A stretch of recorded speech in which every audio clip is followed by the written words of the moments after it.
नमस्ते, प्रणाम, हर हर महादेव। और आ गइल बानी एगो और वीडियो लेके, धमाकेदार वीडियो। तो ई चैनल के वो के ना है राइटर गरीब बॉय का है, यानी कि बिट्टू बाबू का है, जौन हमके सुपर डुपर गाना देवेला और बहुत शानदार गाना ही बनावेला। राइटर हमें, जबरदस्त राइटर हमें, और इनकर चैनल इहे है। तो इनकर बगल में गाना चले लगी तो रउआ लोग से इहे बता देते नहीं कि यह चैनल बहुत अच्छा चैनल है। और रउआ लोग इनकर ज़्यादा सपोर्ट करी, बहुत अच्छा गाना बनावेला, गाना गाइबो करेला। तो रउआ लोग इनकर चैनल के सब्सक्राइब करके बेल आइकन प्रेस करी और ज़्यादा से ज़्यादा शेयर करी वीडियो, ताकि बाबू कुछ मतलब इन्हों को कुछ हेल्प हो सके। तो बस धन्यवाद। आप लोग इनकर बगल में जौन गाना बा ओके सुनी। नमस्कार, प्रणाम। हम बिट्टू बाबू।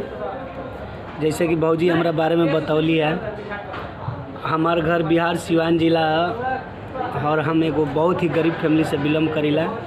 पेशा से राइटर हैं। अभी हम लगभग 4 साल से कोलकाता में बानी।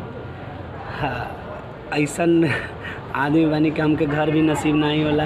घर के सारा परिवार के खर्चा हम उठाइला। घरे जाए के मौका ना मिलेला। अगर घरे चल जाए तो घर के स्थिति खराब हो जाए।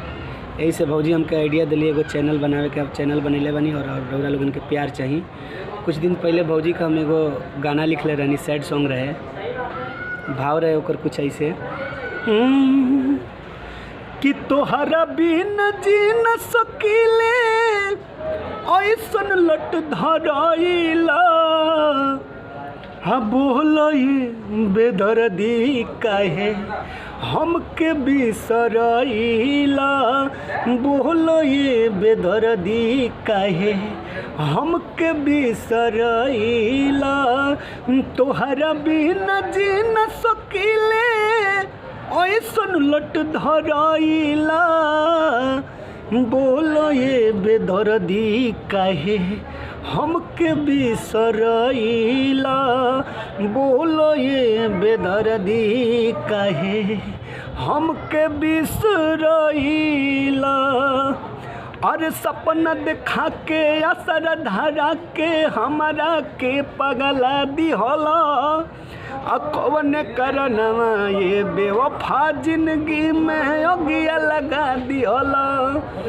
छोड़ के हमर हाथ दोसर के हाथ धइला। अब बोला ये बेदर्दी काहे हमके बिसराइला।